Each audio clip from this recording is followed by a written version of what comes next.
Muy buenos días a todos. El Centro Nacional de Ciencia y Tecnología de Alimentos y la Escuela de Tecnología de Alimentos de la Universidad de Costa Rica les da la más cordial bienvenida.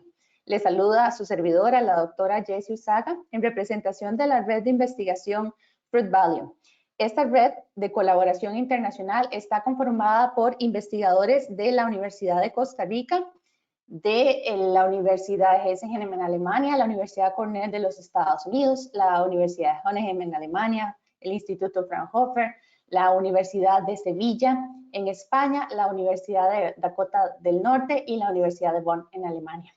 Como grupo de colaboración estamos enfocados en un proyecto que intenta estudiar todo lo que tiene que ver con el procesamiento sostenible e innovador de frutas tropicales para hacer el desarrollo de alimentos funcionales modelo, ofreciendo una alta absorción de nutrientes y compuestos bioactivos para la prevención de enfermedades.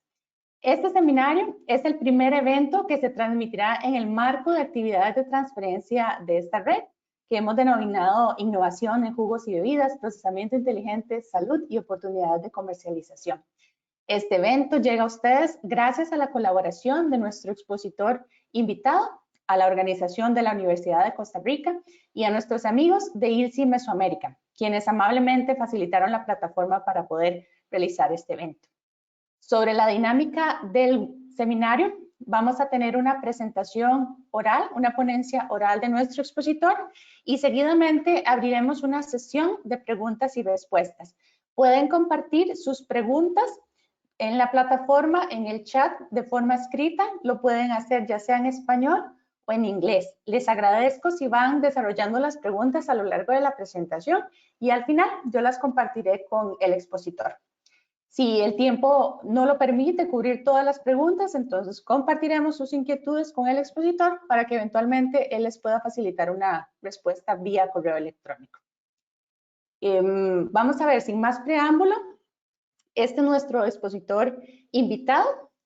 Tenemos un honor de tener a este expositor, el doctor Abil Swagger, quien es profesor catedrático de análisis y tecnología de alimentos en productos basados en plantas de la Universidad de Hessen. Además, él es el director del Departamento de Investigación de Bebidas y su investigación está enfocada en todo lo que tiene que ver aspectos analíticos y tecnológicos del procesamiento de alimentos vegetales, buscando siempre una mejor comprensión de cómo impactan la tecnología, las medidas tecnológicas, todo lo que tiene que ver con la biodisponibilidad y el metabolismo humano de los micronutrientes de alimentos vegetales. Sin más preámbulo, vamos a iniciar entonces con esta presentación que se titula Fruit Juice and Other Sugary Water, Recent Nutritional Insights into 100% Fruit Juices. La presentación será grabada y eventualmente se compartirá un vínculo donde podrán revisarla después de la presentación. Sin más, let's welcome Professor Ralph. Thank you very much, Professor, for joining us today. The floor is yours. So we're going to share with you your screen and you can start whenever you're ready. Thank you very much, Jessie. I will now first share my screen, right? And then we'll start this up. Well, first I thank the organizers of ILSI and Jessie for the nice introduction and for having me today. It's really my pleasure to speak to you today about fruit juices and health effects, nutritional insights and everything. Now I have to quickly focus on sharing my screen.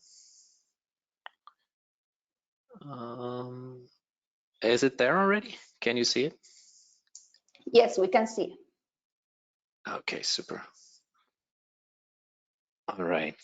So yeah, I will not talk much about Geisenheim University. It's a small university placed near the metropolitan Frankfurt region, but I want to jump right into the topic because it's for me a burning hot topic. Fruit juice is under attack. It's really in science. The waves are going back and forth, and many opinions and especially press releases have said fruit juice is equal with nothing more than sugary water. And there's a high dynamic in the scientific advances and in the publications that are coming out the last 2 years, I think, there's much going on. And so what I want to do today is share with you not only research that we're doing here, but also a broader scope into literature and what's going on in the field. I want to start with a short recap. And I hope you can see this press release where in Germany, this was really, or in Europe in general, this was an earthquake. It came from Great Britain, where the British government is listening very much to an advisor, Professor Japp, who really said equal orange juice with cola. And from there on, this was in 2014, so already quite a while ago. From there on, a series of other press releases came up asking or urging the British government to ban juices in general from family dinners table and to protect the kids. In 2018, so there was a series of press releases, but one that is remarkable for me was in the New York Times, which has a very high range, and was in July 2018 when they set equal, or when they demonized juice as clearly not healthy.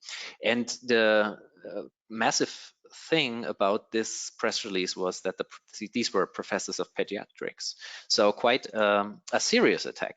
It came even stronger on fruit juice in 2019 when a study came out that associated drinking fruit juice closely with cancer, which was a very large cohort study of over 100,000 people. And so you can imagine, and it got even better than in 2019 when it was associated with early death, right? A large glass of fruit juice a day increases the risk of premature death.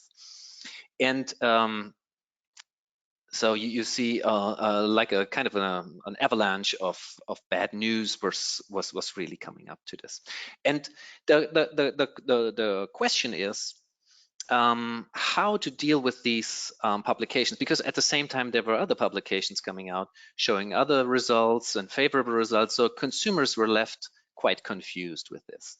And I want to start my presentation actually with taking one study out, the one that is on early death, the study behind early death by fruit juice, because it was remarkable for me in a way, and it was discussed in a very vibrant way in the scientific community. And I want to share with you what exactly was discussed, because I think it's very helpful. If you understand what happened here, then it helps you to read and understand other epidemiological studies. So this was the REGARD study, a US-American study with more than 13,000 participants. It was a solely observational study, so that means people were recruited. They got one questionnaire in the beginning where they had to outline their dietary habits, and then they were followed until the year 2013, and deaths were recorded, especially the deaths due to cardiovascular disease. And then they were trying to find associations between these deaths and the dietary habits that had been outlined years before on this questionnaire. So the outcome is, I take a snapshot from this publication, is that it looks like there's quite a strong correlation between the energy intake from beverages in general. So this is what you see here on the right side. So 10% of energy intake. That's for a common, let's say for an adult of 70 kilos, that's like half a liter or maybe 600 milliliters of juice. So it's quite a lot already when you look at fruit juice consumption in general in the population. Maybe one side note, when I talk about fruit juice, I refer to 100% fruit juice and not to any diluted beverages or beverages with added sugar, just to have that clear. And you see there's kind of an association. Juices were even worse sometimes than the sugar sweetened beverages. This was something that was already a bit confusing, because you would not expect that, since juices are known to contain some vitamins and some minerals, while sugar sweetened beverages, SSBs, do not. Why should they be worse? There was no really plausible explanation to that. But I want to share with you, I mean, the major concern which has been discussed in literature, and you can look that up in detail, which is by Kahn et al. In the European Journal of Clinical Nutrition. This is a work group from Canada, John Sievenpiper, and I have his permission. I'm in contact with him on a regular basis, and I have his permission to show the figures of this paper today. And before we go to that, the problem is that the criticism and let's say the problem therein lies in the mathematics, and you know how it is with mathematics. Normally, people don't want to deal with it because, oh my God, it's mathematics. We don't want to. It's work. It seems like something really complicated and stuff. And so apparently, also the reviewers have not seen what John Sievenpiper's group has criticized in the same year. It was that the mathematical model that they used in this paper, you can check that out, was a linear model, and this is very unusual to do that because the expected dose response relationship would be a nonlinear one. So you should at least check if there's nonlinear relationships to that. I want to be more precise. So if you look at this figure, I just want to clarify that we all understand what is a linear dose response relationship, right? So you have a dose and then you observe either an adverse or a beneficial effect. And the higher the dose, the worse the effect. That's very clear for linear dose response relationships. That's typical for toxic compounds, for example, right? So you eat more of the toxic compound, you will have more problems. Very logical. But very often in nutritional sciences, there are nonlinear relationships where you first see a certain beneficial effect until you reach an optimal dose. This is, for example, the case for the daily requirement for a vitamin or something like that. Think about vitamin D or the B vitamins. If you overdose these vitamins, you will get into serious trouble. So then you start to see adverse effects. And for a beverage that contains a number of vitamins and a number of minerals with beneficial or with such an effect, and at the same time containing sugar, which you would more see in this area, it's very clear that this might happen. And the problem with the REGARD study was that they had a number of consumers in there that were heavily consuming fruit juices. It's not clear if it was really fruit juices. So John Sievenpiper his work group accessed all the original data, and they had some outliers here. And that's the tricky part about it. If you have that on the right side here, your correlation coefficients and all that will look very nice. They will look like a perfect linear relationship, but you will overlook these things in the analyses. Now, if you ask the question, now what happens if you use a nonlinear model? And in this paper, they have done that, and that's why I think it's so worth sharing it. If you do that analysis, it's open access, by the way. I think you can check that out. You see kind of a U-shaped curve. It's not really so pronounced as in my illustration here, but you can see that there is nothing like a clear association with premature death or total mortality and the consumption of fruit juices. So this was a very strong criticism, but you see how the data, the raw data, is the same that you feed into the analyses, and the outcomes are quite different. This is something that I think is very interesting, but it's also just an observational study, and you see how they locate in the hierarchy of evidence. I put this pyramid here just to clarify that we all have the same understanding for this presentation here. So you see observational studies. On the bottom, you see expert opinions and stuff like that. Obviously, that's not as powerful as really then scientific studies, observational studies.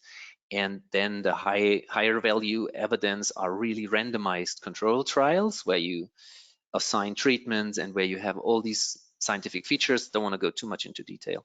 And on top then, you have the systematic reviews and meta-analyses that are then compiling numerous RCTs or observational studies and try to evaluate them all in, looking at all of these studies at the same time. And what's new about that here? There is something going on about fruit juice. There is a couple of new meta-analyses have been published. And the first one I want to share with you is one of an Italian work group in Naples.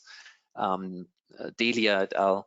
Have published something in the European Journal of Nutrition, where they did a systematic review and meta-analysis covering a number of studies with over 65,000 subjects, and they focused also on cardiovascular disease, so in close relationship to the regard study that you just have seen. And when you look at all the studies that are available at the moment and that fulfill certain criteria, now you see that there is actually such a U-shaped curve as you would expect it for a mixture of beneficial and maybe not so beneficial compounds. And you even see that there is, until a certain dose range, there is beneficial effect even, and not a more, an adverse association as shown in the observational study. So the optimum somewhere is to be found between maybe, let's say, roughly 70 and 150 milliliters, which is maybe a small glass of juice per day. And so to summarize that, it's also, I think it's also open access. You can read that in detail.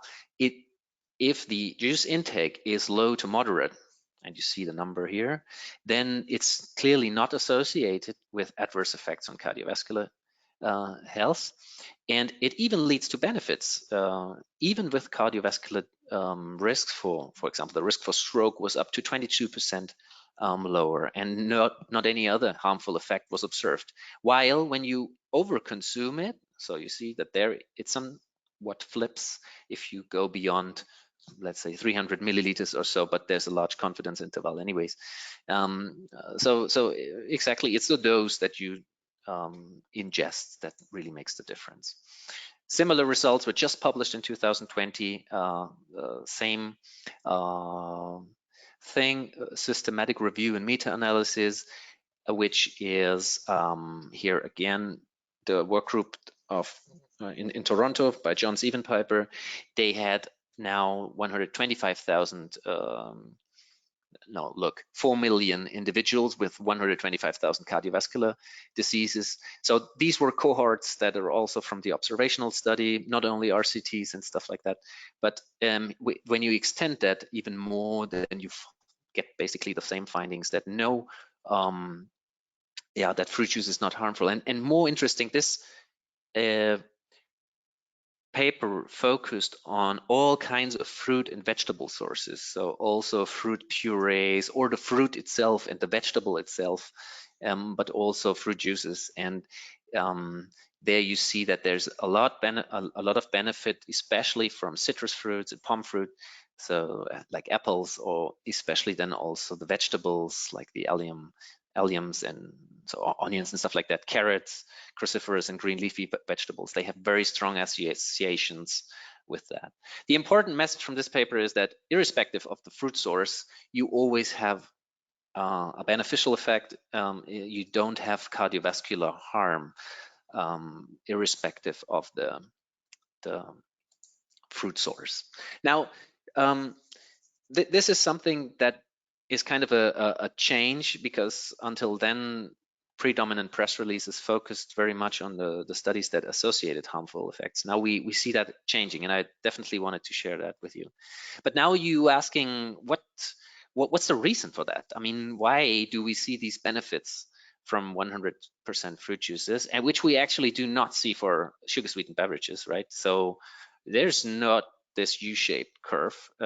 If you detail looked at it, you for sure say, okay, it must have something to do with the composition, the chemical composition, the vitamins, the minerals, and so on. But what do we actually know? And I want to share with you something that was long for quite a bit. It has to do something with the sugar level. Let's look at that for a moment. You know probably that the fruit juice, the juice of the fruit, contains virtually identical sugar content, because you press off the dietary fibers mainly, and then you get more or less the same sugar content, which is also found in sugar sweetened beverages. I took here a regular Coca-Cola from, but actually you find any sugar content, right, from completely sugar-free to more than 12 grams per 100 milliliters. So setting this equal is kind of okay for the sugar content maybe, but what's interesting about this, if you take these beverages with the same sugar content, then the glycemic index is quite different. Glycemic index, if you remember, is kind of a measure for the extent or speed, how fast the sugar shows up in your blood. And the lower it is, the more favorable it is seen. So for fruit, it's logical. It's the lowest glycemic index, about 43 here, as published by in a table by Harvard Medical School, right? So it was kind of hard to understand why orange juice has about 50 and the sugar sweetened beverage with the same sugar content has 60. So orange juice located, let's say, right in the middle in between these three types of beverages. It was understandable that the sugar from the fruit maybe needs to liberate it from the vesicles of the, you have to chew it, and then the junks and stuff like that. The dietary fibers might hamper the absorption. That was understandable, but it was not really clear what is the difference here. And this was clarified for orange juice recently. And before I talk to that, I want to show you some of our own results that we published a while ago, where we've seen something similar as outlined in the table of Harvard Medical School. What you see here is data from a study where we fed orange juice and a sugar sweetened beverage, and then we monitored the blood levels for the whole day with a patch like this. So you get the patch and then you carry that all day long, and the sugar content is measured continuously in the interstitial fluids. So if you look at all the data, all 26 participants, you don't see much of a difference. The area under the curve in total for every participant was a bit lower for the juice than for the sugar sweetened beverages. That was, although it doesn't look like much, it was already significant. But what was more interesting was some considerations of the single participants spectra.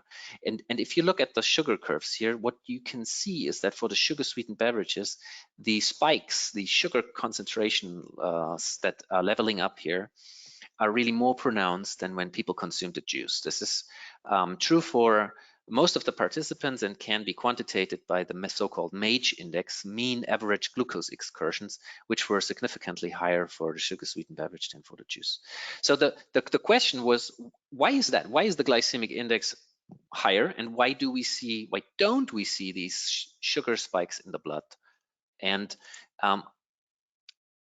I want to highlight a study of Gary Williamson's group, so renowned polyphenol researcher, who has published a very nice paper in 2019 in the British Journal of Nutrition, and where they did in vitro studies, cell studies, and human study, and published all the results in this one paper. And they clarified now that the flavonoid hesperidin is very likely to be responsible for these observed effects. And I want to show with you on this illustration here quickly what is the hypothesis, or what is the hypothesized mechanism.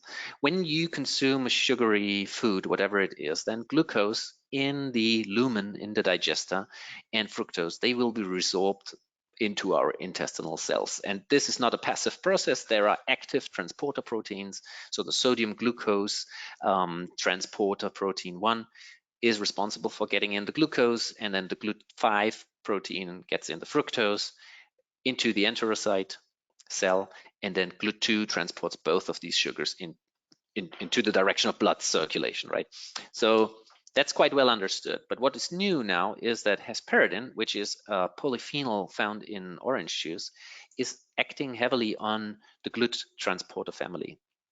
And they were clearly shown that hesperidin itself, and also its aglycon, hesperitin, so without the sugars, it also slows down GLUT2 and the GLUT5 sugar transporters. And slowing down this process, of course, will have most likely effects on the glycemic index and also these sugar spikes and everything like that. So that's new since 2019. And I want to take a deeper look with you on hesperidin, because this compound is quite interesting and is heavily researched at the moment. Its metabolites are also resorbed to our body. So it's metabolized by our body and then provides or might provide further benefits. I compiled a selection that is discussed at the moment, or since several years, let's say. There are effects on vascular health proposed, and remember my introduction where we've seen beneficial effects for fruit juice consumption and and cardiovascular effect. One suspicious compound is hesperidin. It was earlier shown by a French work group around Christine Morand in 2018 already, that blood pressure can be lowered by orange juice consumption quite significantly in a human study. And also that the microvascular reactivity is enhanced. So kind of the stiffness of the arteries is reduced, making it more flexible, more responsive to required changes.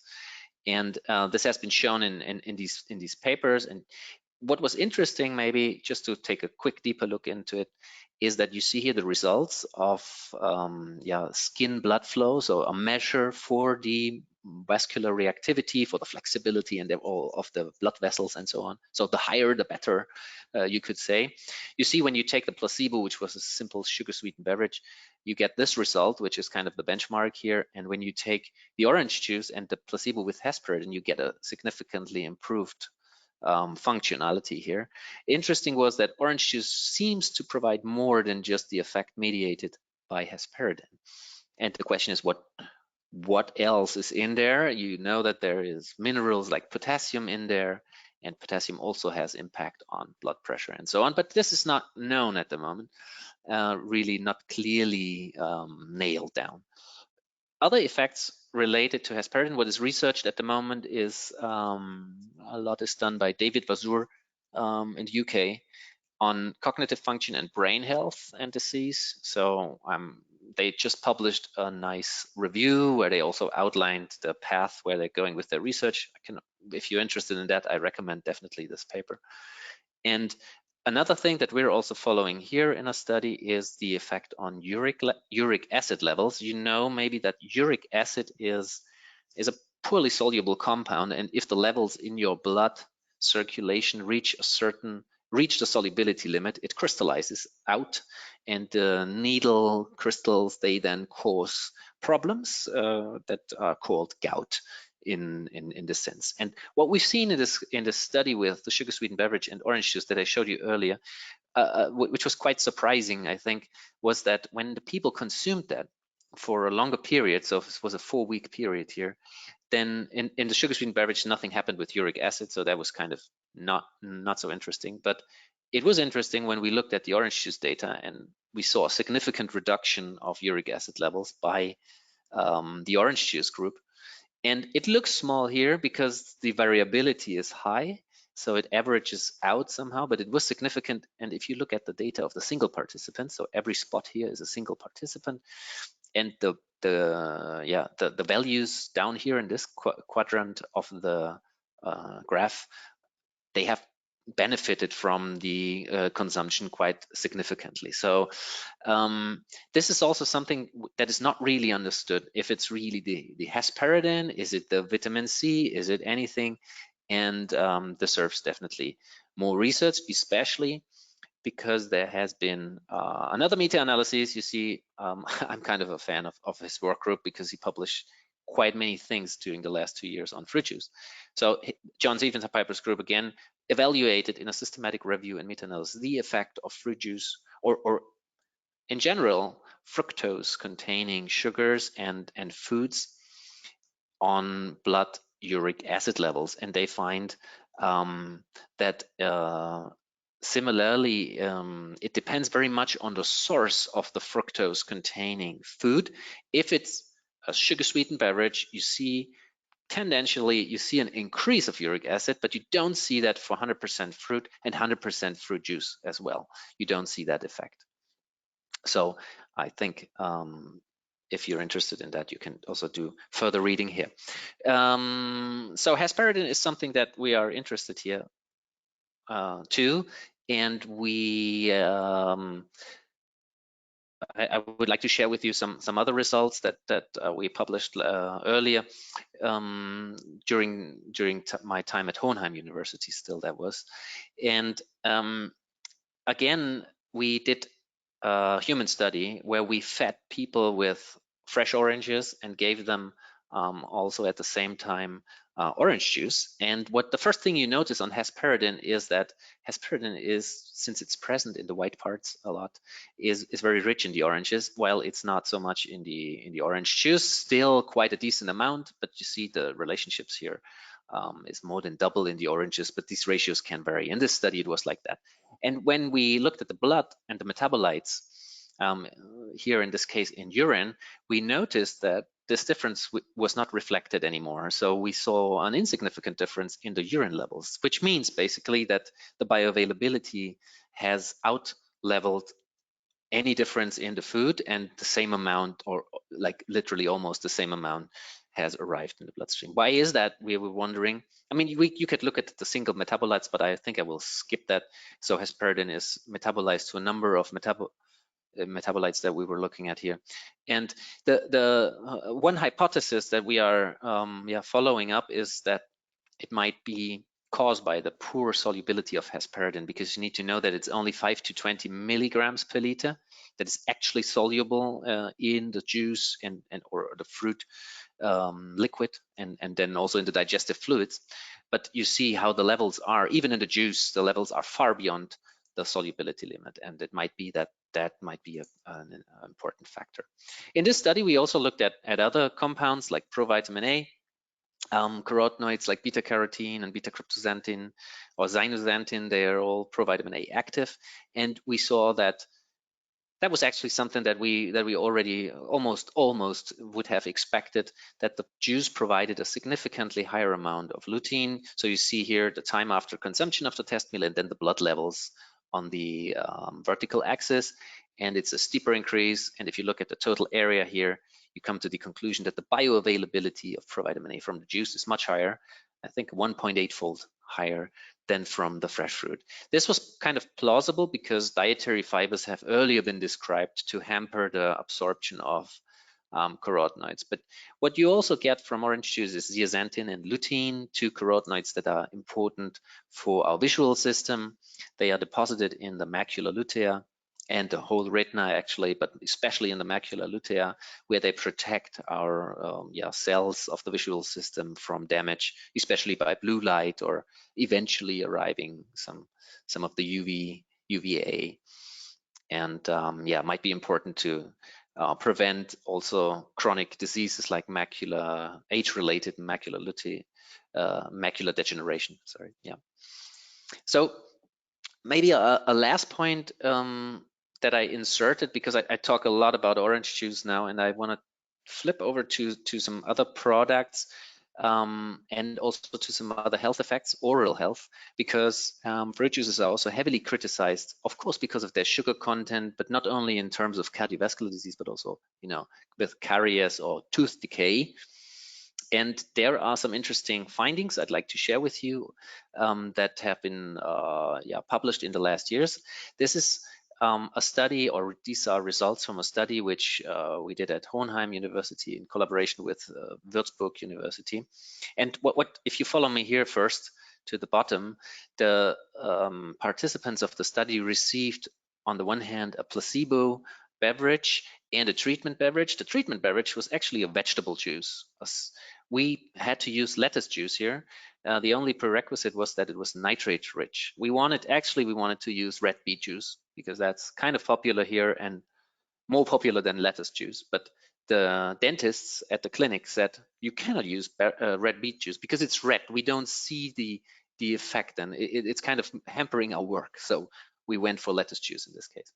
And then we did a technological treatment with absorption technology and took out the nitrate from the juice and gave it also to the people. So the main difference between these two treatments is that one juice has nitrate and the other doesn't. If you look at what happens with oral health parameters, we looked at gingival inflammation here, and you see a marker here in percent, whatever that means. Interesting for you is maybe that you see the amount of people that have normal gingiva in white, and then in gray mild inflammation, and in black already moderate inflammation. So you see no change in the placebo group. Virtually the people that came in with problems, they also went out with problems even after some weeks of treatment. Nothing happened.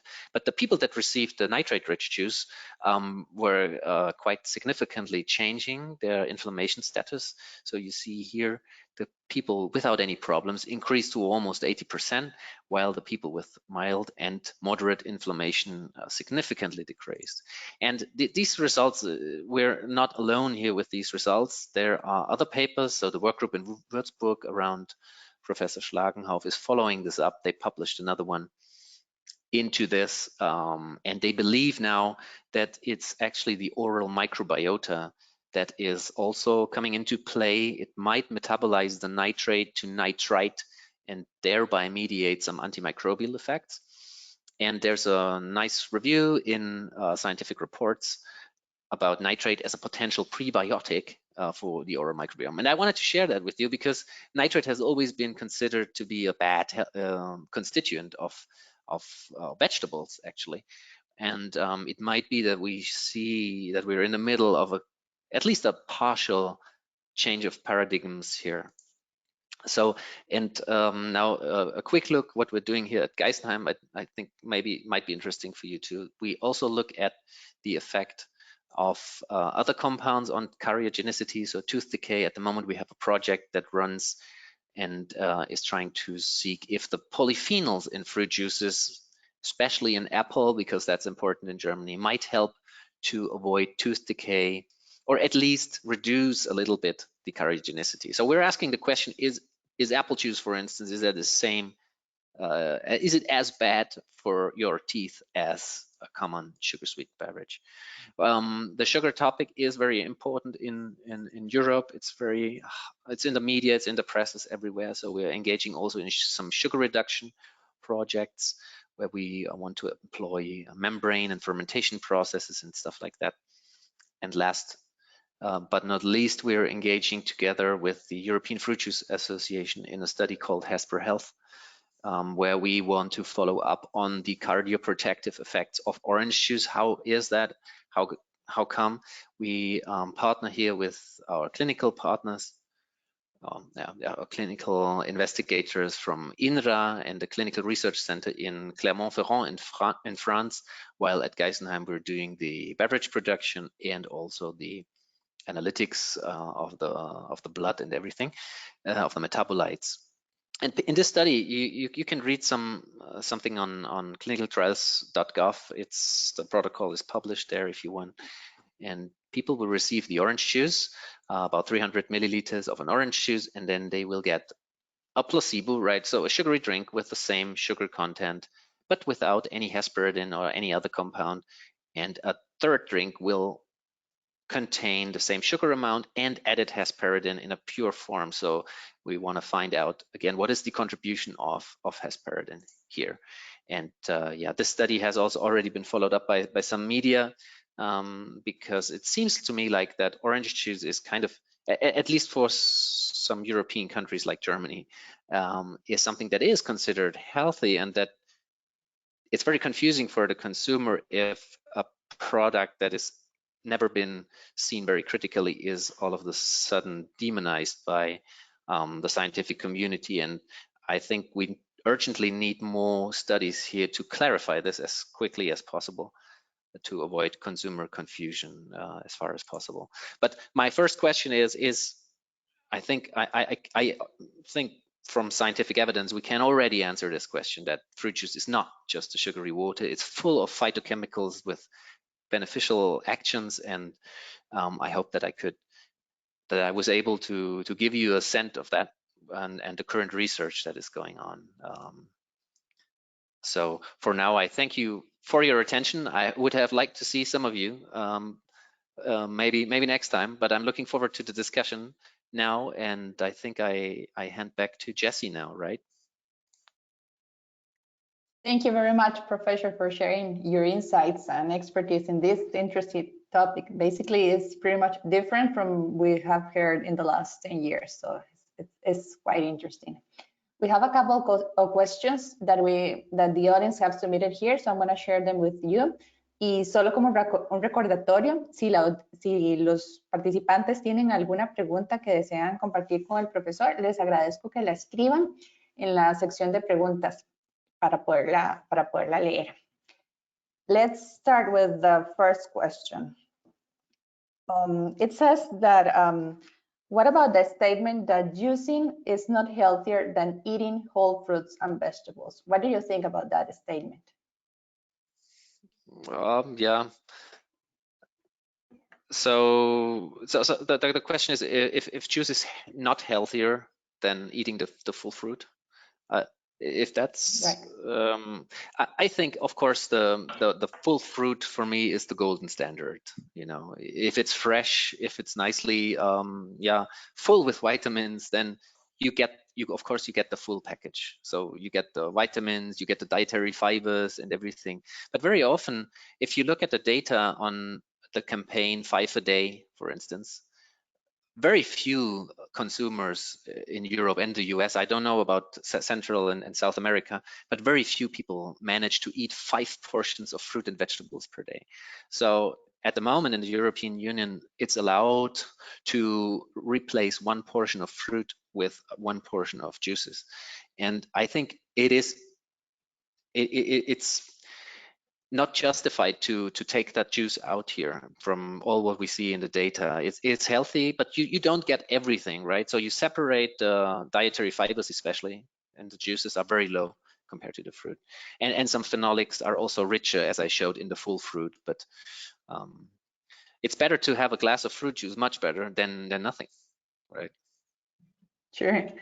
And then, are there any differences on the health effects on the U curve that you showed on the studies, depending on the source of the juice that you're consuming?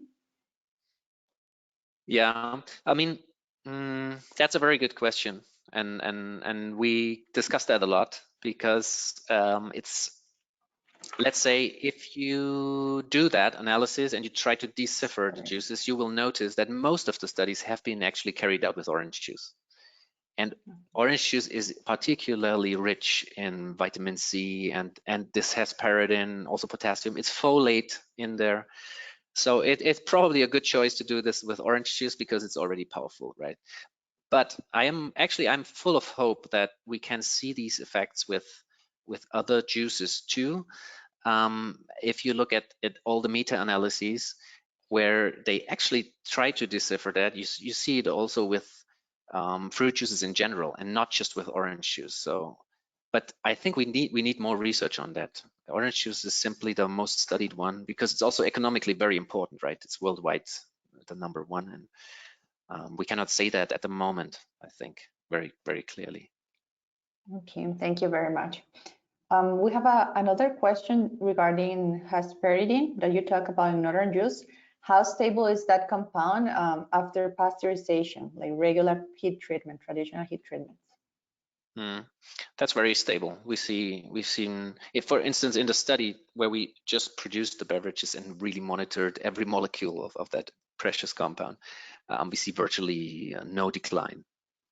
So it's very, very stable, much more stable than vitamin C, which is also not degraded so much, but it's more oxygen sensitive. But commonly the levels are very high, and they depend a lot on the fruits that you use. So variety, ripeness has an influence, and then the dejuicing technology is very important. There are interesting studies from Brazil, work group of Thais Cesar. I'm not sure if you know her, but she has shown basically that the industrial way of dejuicing, which is normally mechanically more intense, pushes out more hesperidin into the juice than when you do it at home, actually, with a kitchen juicer. So that is really what influences a lot the content, and not so much the heating or concentration steps. Also, you can get very, very high hesperidin contents without any problem. So. Okay, great. This is a follow-up question. They would like to know how stable is that compound over shelf life for orange juice specifically. So you mean during the full storage? Yes. So shelf life about 12, 18 months or something like that. Not much happens. I mean, there is a slight decline. I would have to look up some publications on that, but it's very much stable. I would not worry about hesperidin, more about vitamin C, especially if the package is permitting oxygen entry. So the plastic bottles PET, a lot of oxygen is entering, and then the vitamin C is degraded, and probably also some of the hesperidin, but at a much lower rate than that. I see.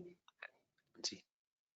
We have a question about if you have read any studies regarding the interaction between preservatives and hesperidin or other compounds that are important in orange juice, for example.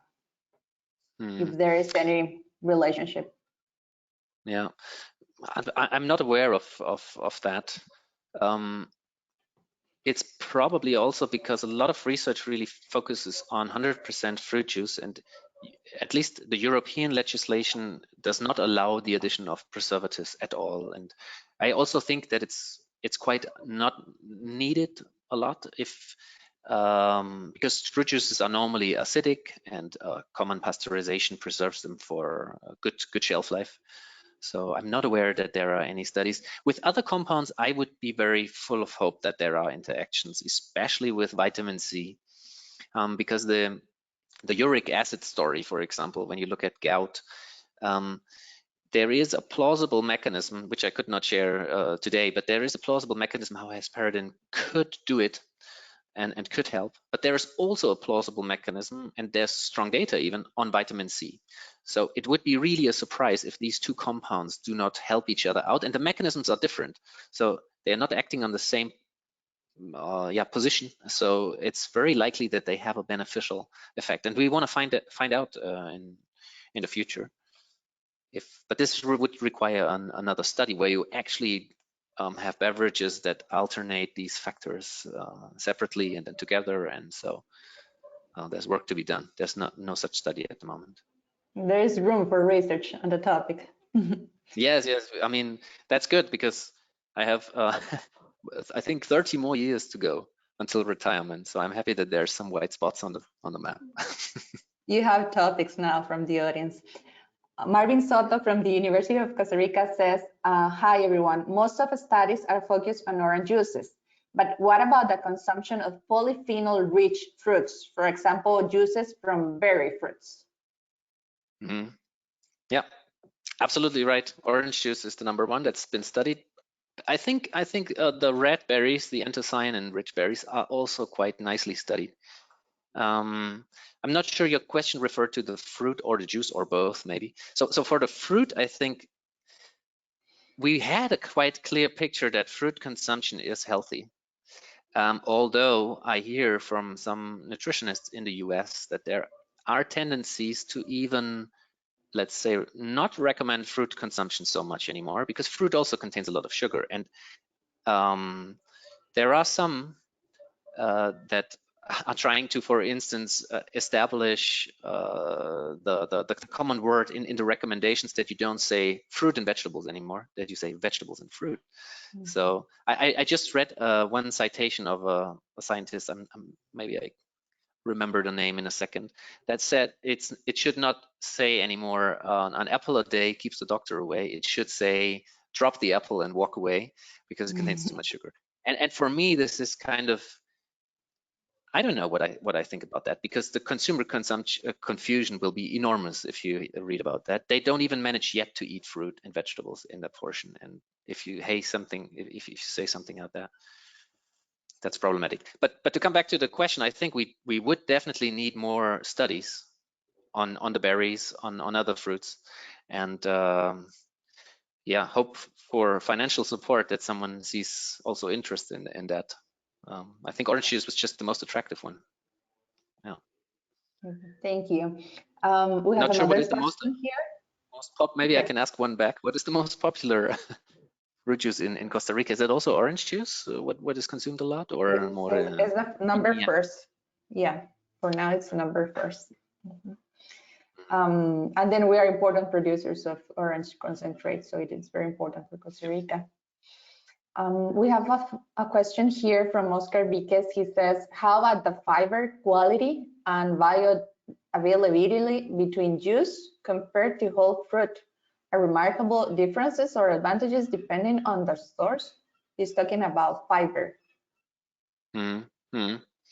Yes, definitely. I mean, in the juice you get a lot of soluble fiber and not so much insoluble fiber. It depends, of course, on the degree of pulp, or I mean pulp if you talk about orange juice, or the cloud if you think about other juices.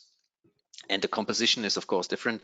So you separate a lot of these insoluble fibers during the juicing process, definitely. And also the quality differs from fruit source to fruit source. I think the compositions have been studied really a lot, mainly pectin, some cellulose.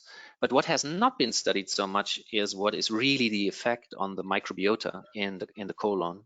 I think there's much room to do that, because it's very complex. And also in this Hesper Health study that we are doing, our colleagues in France will look at the effect on the microbiota, because that's very crucial if you want to understand polyphenol metabolism. A lot of the polyphenol metabolism happens actually in the colon, and if you co-feed dietary fibers or not will make a difference. I would be surprised if not, but we don't understand much of this.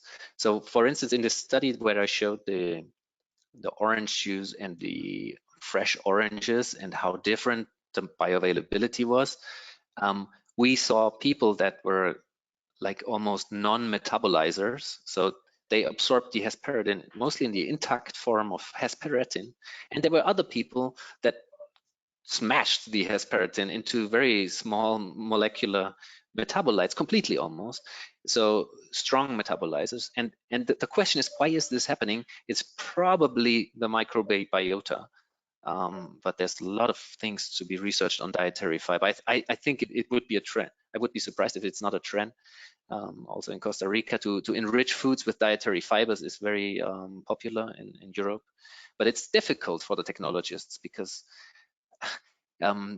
they have influence on the texture and then also on digestibility, right? If you put in too much dietary fiber, some people will have serious problems with flatulence and other even more inconvenient effects like stomach aches and diarrhea even, or things like that. So I'm not sure if I answered your question, but I think so. I think you did. Please also stop me if I talk too much then. Don't worry. The audience have many questions, but I'm going to share as many as I can as time allows. Giovanni Zapata is asking, is there a database about beneficial molecules content in fruits and vegetables that he can check out? Like a general database, I'm not sure. What is really popular is for polyphenols, the Phenol Explorer, for instance, where there's a lot of compounds compiled and the source and the levels and all kinds of information. But then you miss out the vitamins and stuff like that. But these can be checked maybe in the USDA databases. I think it's still difficult. You still need to collect it a little bit from different tables, but maybe I'm overlooking something. If someone in the chat room knows something, then please feel free to share that with me as well. Maybe a collaboration is needed to create a database. And then I think that we have time for one last question. Yeah, I think there's one more, and that's it pretty much. They would like to know about technologies for juicing regarding the reduction of sugar. What have you seen? What is available? What can you do to reduce sugar in fruit juices and beverages in general? Yep. Did I understand right that the dejuicing step was particularly asked? I think at this stage, it's not much you can do, because you press out the liquid and the sugar is dissolved in this liquid. So you get the full sugar from the fruit. The only chance is then to do it afterwards, and I think the European industry is attempting also several approaches. I will talk about that for sure. But just to clarify that, then in our point of view, at least in Europe, it's not a juice anymore. Because as soon as you touch the composition, you are not allowed to call it a juice anymore, because consumers expect what they would obtain in the kitchen. And as soon as you touch that, somehow compositionally, you cannot call it. So it would be a beverage of some kind of a new thing. But this should not stop innovation. And what we are trying here is, for instance, fermentation. So you can ferment the juices, but this has a severe impact on the flavor and everything. We are also trying and collaborating on a project to use membrane separations, so nanofiltration. This is very challenging because some of the small molecules you don't want to get rid of, like will you also lose the vitamins? Is the flow high enough, or is it just ridiculously slow, right? There have been some new membranes on the market that we want to try out. And yeah, I think these are some of the two approaches that we are trying to see here in the moment. And then of course simply diluting it, right? You can also blend it and mix it up. But a problem that occurs as soon as you reduce the sugar, yeah, the sensory properties are also getting worse and worse. So probably if you really want to do effective sugar reduction, you need to resubstitute the bulk that comes along with the sugar. And this is a big part of our project that we are wanting, that we're trying here. What can we add? There is a couple of new compounds on the list, sometimes not allowed. I don't know about allulose or psychose, if that's already permitted in Costa Rica or Latin America. I have no clue. It's not yet in the European Union, but it's a sugar that is basically not really metabolized by our body, and but has very similar properties, bringing in the bulk, and we want to see how we can avoid these sensory losses. Yeah, there's a lot of things to be done. Thank you. I think we have covered all the questions by now. So I would like to thank you one more time, Professor, for your time and for sharing with you our morning. I think that is late for you. So thank you very much for this presentation. Thank you Y para todos los participantes, quisiéramos agradecerles por acompañarnos esta mañana e invitarlos, porque la red Fruit Value va a continuar con algunos eventos relacionados a la temática que se estarán oportunamente publicando los anuncios para que estén al tanto y nos puedan acompañar en otro momento. Muchas gracias a todos y que tengan un muy buen día.